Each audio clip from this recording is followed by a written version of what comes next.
Janë zbardhur detaje të reja nga masakra e ndodhur në një lokal në Mans të Durrësit, ku 2 persona të rinj, Flori Paluçi dhe Arjanit Kurti, mbeten të vrarë.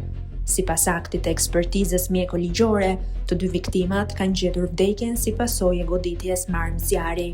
Si Arjanit Kurti dhe Flori Paluçi kanë një plag në trup me drejtim hyrje pas shpine.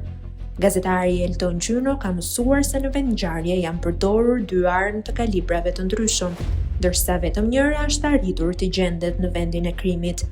Kjo armë është një pistolet me mulli e prodhimit amerikan dhe sipas pamjeve filmike është përdorur nga Flori Paluçi.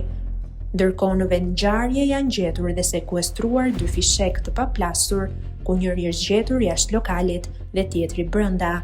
Identifikimi i armëve është arritur të bëhet përmes një seri pamjeve filmike të sekuestruara nga policia e Durrësit, e cila ka arritur të ndërtojë dhe dinamikën e ndodhjes së ngjarjes dhe të shpallë në kërkim Daniel Pepën me akuzën e vrasjes me paramendim dhe mbajtjes pa leje të armëve të zjarrit.